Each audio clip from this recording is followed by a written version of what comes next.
আসসালামু আলাইকুম।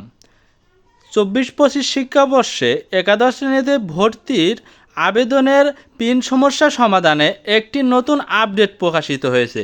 তো শিক্ষার্থী বন্ধুরা, কি আপডেট প্রকাশিত হলো এবং তোমাদের পিন সমস্যা সমাধানে কি করতে হবে এবং কি করলে পিন সমস্যা সমাধান হয়ে যায় সে বিষয়ে আজকের এই ভিডিওটি। শিক্ষার্থী বন্ধুরা, তাই আজকের ভিডিওটি ধৈর্য সহকারে দেখবে ও তার সাথে কিছু আবেদনের নিয়ে এবং তোমাদের একাদশ শ্রেণীতে ভর্তি বিষয়ে কিছু আপডেট তথ্য প্রকাশিত হয়েছে সেগুলো বিস্তারিত জানবো। তো শিক্ষার্থী বন্ধুরা, তার আগে আমার চ্যানেলটিকে সাবস্ক্রাইব করে পাশে থাকবে এবং যারা অলরেডি সাবস্ক্রাইব করেছো তাদের জন্য ধন্যবাদ।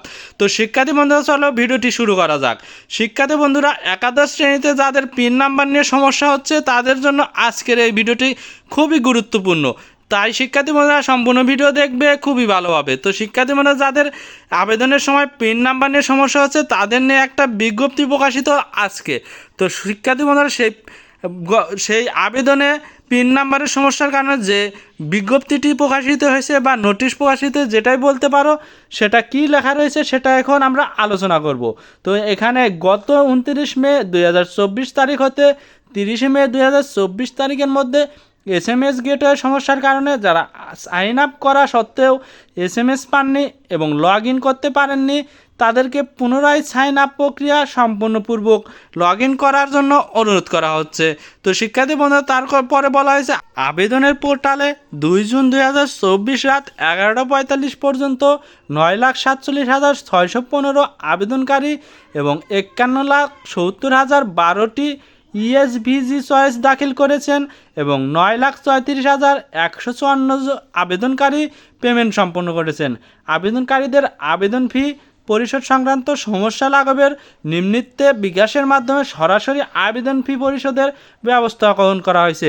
ব্যবহারের পদ্ধতি দেখুন এই লিঙ্কে, অর্থাৎ http://AG এই লিঙ্কটা দেখতে পাচ্ছেন। এই লিঙ্কে তোমাদের পদ্ধতিটা দেখানো হয়েছে।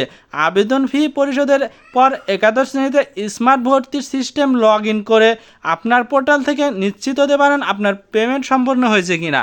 আবেদন পোর্টালে 30 মে 2024 বেলা 3টা 30 পর্যন্ত 5,63,836 আবেদনকারী 30,94,175টি ESVG চয়েস দাখিল করেছেন এবং 5,40,064 আবেদনকারী পেমেন্ট সম্পন্ন করেছেন। আবেদন করার সুবিধার্থে আবেদন ফি পরিশোধ না করা থাকলেও আবেদন করতে দেওয়া হচ্ছে, তবে সেক্ষেত্রে অবশ্যই আবেদন করার পরে নির্দিষ্ট সময়সীমার আগেই আবেদন ফি পরিশোধ করতে হবে, নতুবা আবেদন স্বয়ংক্রিয়ভাবে বাতিল হয়ে যাবে।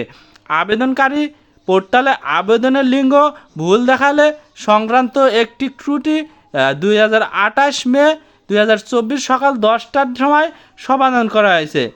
তো শিক্ষার্থী বন্ধুরা, আজকের ভিডিওটা এই পর্যন্তই। আশা করি পরবর্তী ভিডিও দেখার জন্য অবশ্যই চ্যানেলটিকে সাবস্ক্রাইব করবে এবং এই ভিডিওটি ভালো লাগলে অবশ্যই লাইক দিবে এবং যে কোনো প্রকার সমস্যা হলে অবশ্যই কমেন্ট করবে। তো শিক্ষার্থী বন্ধুরা, বিদায় এখানেই।